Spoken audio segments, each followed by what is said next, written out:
India હવે ધીરે ધીરે એન્ટીબાયોટિક રેઝિસ્ટન્સ તરફ જઈ રહ્યું છે.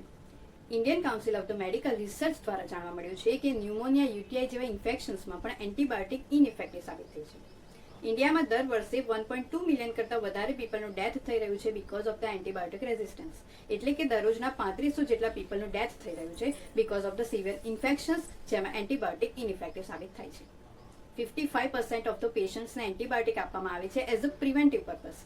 ટ્રીટિંગ પર્પઝ નહીં પણ પ્રિવેન્શન માટે આપવામાં આવે છે કે જ્યાં તેની કોઈ જરૂર જ નથી. એટલે આ તો એવું થઈ ગયું કે તમે સોફામાં બેઠા છો અને સોફામાંથી પડો નહીં એની બી કે તમે હેલ્મેટ પહેરીને બેઠા છો, જ્યાં હેલ્મેટ પહેરવાની તો કોઈ જરૂર જ નથી. 83% of the Indians having antibiotic resistant. 2% of the ફાર્મસીની અંદર એન્ટીબાયોટિકનું as over the counter drug sale થાય છે. ડોક્ટરની પ્રિસ્ક્રિપ્શન વગર આડેધડ એન્ટીબાયોટિક વેચવામાં આવે છે. એન્ટીબાયોટિક રેઝિસ્ટન્ટ થવાનું મુખ્ય બે કારણ છે.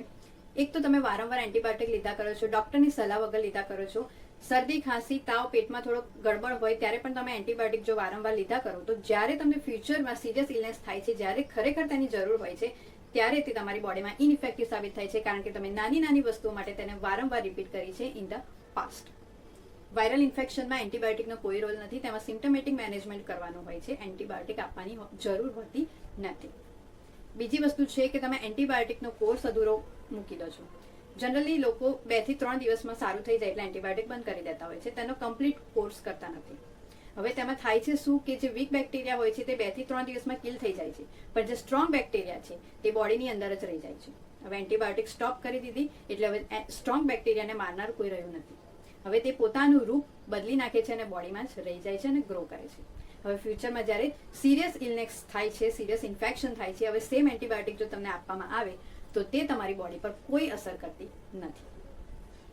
હવે આ એક મેન મેડ ક્રાઇસિસ છે, એટલે કે આપણે તેને સુધારી શકીએ છીએ. એના માટે 2 વસ્તુ કરવાની જરૂર છે. એક તો વાયરલ ઇન્ફેક્શન એટલે કે શરદી, ખાંસી, તાવ, પેટનો દુખાવો અથવા તો પેટમાં ગડબડ, આવા નાની નાની વસ્તુઓ માટે એન્ટીબાયોટિકને વારંવાર લેવાની જરૂર નથી. જો તમારા ડોક્ટર તમને પ્રિસ્ક્રાઇબ કરી આપે છે એન્ટીબાયોટિક તો તેનો કમ્પ્લીટ કોર્સ પૂરો કરવો એ તમારી જવાબદારી છે.